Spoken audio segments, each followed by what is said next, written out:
माँ, एक दिल को छू जाने वाली कहानी।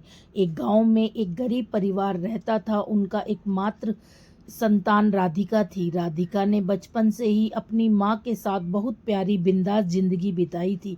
उसकी माँ ने राधिका को सब कुछ सिखाया और उसे बिना किसी चिंता के बड़ा किया। रोजाना सुबह उठने के बाद राधिका और उसकी माँ सबसे पहले गांव के मंदिर में जाते थे। उनके पास बहुत कम पैसे थे, लेकिन उनके दिल में बहुत सारा प्यार और समृद्धि थी।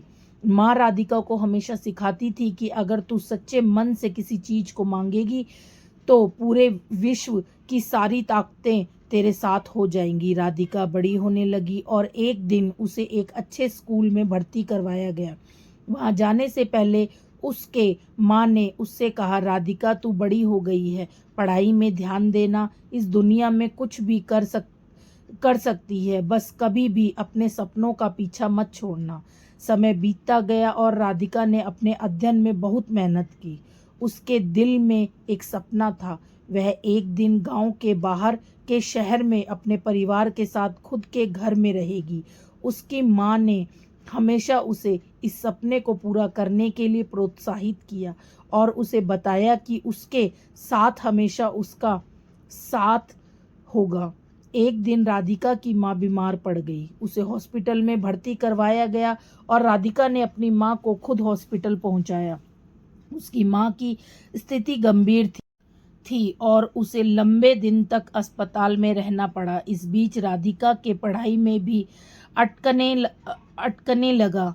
राधिका अपनी माँ को बिल्कुल अकेले नहीं छोड़ना चाहती थी। उसे पता था कि उसकी माँ उसके साथ वैसा ही माहौल बनाएगी जैसे गांव में बनाती थी। उसे अध्ययन के लिए तैयारी करने का वक्त नहीं मिल रहा था, लेकिन वह अपने सपनों के पीछे नहीं छोड़ना चाहती थी। एक रात अस्पताल में रात के 2 बजे राधिका ने अपनी माँ से कहा, माँ, मैं अपने अध्ययन में वापस ध्यान देने के लिए अपने सपने को नहीं छोड़ना चाहती। माँ ने प्यार से राधिका का हाथ पकड़ा और कहा, राधिका तू मेरे लिए बहुत महत्वपूर्ण है, लेकिन मैं भी जानती हूँ कि तू कितना प्यार करती है। अपने सपनों को पूरा करने के लिए तू मुझे छोड़कर जा सकती है। राधिका को रोने का मन हुआ, लेकिन उसे अपने अध्ययन में वापस ध्यान देना भी था। उसने माँ के हाथों में अपने हाथें रखे और अपनी आंखों में अश्रु झलकाए। माँ ने राधिका को धीरे से एक झप्पी दी और कहा, बिल्कुल सही किया बेटा, तू अपने सपनों को पूरा करने के लिए कड़ी मेहनत करने वाली बेटी है। जा, मैं यहाँ ठीक हूँ, अपने अध्ययन में ध्यान दे तो मुझे गर्व होगा। राधिका ने अपनी माँ को हंसते हुए देखा और उनका मन शांत हो गया।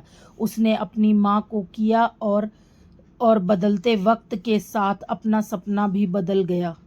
राधिका ने अपने अध्ययन में पूरी दिल लगाकर पढ़ाई की और अच्छे नंबरों से पास होने का प्यार और समर्थन पाया।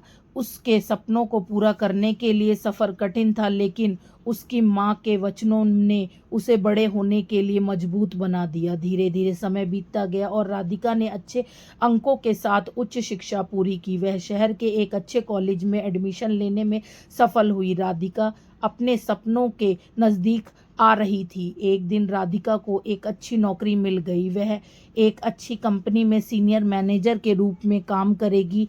वह अपने परिवार के लिए गरीबी से बाहर निकालेगी और खुशियों से भरी जिंदगी जीने लगेगी। राधिका ने अपने सपनों को पूरा करने में कठिनाइयों का सामना किया, लेकिन उसकी माँ के प्यार और समर्थन ने उसे हर मुश्किल से लड़ना सिखाया। उसके दिल में एक खास जगह थी उसकी माँ के लिए, जो उसे हमेशा अपने सपनों को पूरा करने के लिए प्रेरित करती रही। राधिका ने सपने में उसे खुद के घर में अपने परिवार के साथ रहते हुए देखा। उसने अपनी माँ को गर्व से भरी आंखों से देखा। उसे खुद पर गर्व था कि उसने अपनी माँ की सीखों को जीवन में उतारा और उसके प्यार और समर्थन का सदैव आभारी रहा। इस तरह राधिका ने अपने दिल की सुनी और अपने सपनों को पूरा करने के लिए कठिनाइयों का सामना किया। उसकी माँ ने उसे सच्चे दिल से सिखाया कि सपनों को पूरा करने के लिए हमेशा समर्थन और प्रेरणा मिलती है। राधिका की यह कहानी हमें यह सिखाती है कि माँ का प्यार और समर्थन हमारे जीवन में एक बड़ा बल होता है। जब हम अपने सपनों को पूरा करने के लिए धैर्य से कठिनाइयों का सामना करते हैं तो माँ के प्यार और आशीर्वाद से हमें ताकत मिलती है। हमेशा अपने सपनों का पीछा करना ना छोड़ें, क्योंकि हमारे सपने सच्चे मंजिल है। समाप्ति। क्योंकि हमारे सपने हमारे सच्चे मंजिल हैं। इस दिल को छू जाने वाली कहानी से सीख लेंगे कि सपने हकीकत में बदल सकते हैं। यदि आपको राधिका की यह दिल छू लेने वाली कहानी पसंद आई है और आप इसी तरह की रोचक कहानियों का आनंद लेना चाहते हैं तो ब्लॉग को सब्सक्राइब करें और आपको यहाँ हर रोज़ नई कहानियाँ और रोचक जानकारी मिलती रहेगी। तो प्लीज़ हमारे चैनल को सब्सक्राइब कीजिए, वीडियो को लाइक कीजिए और एक छोटा सा कमेंट करके ज़रूर बताइएगा कि आपको ये कहानी कैसी लगी।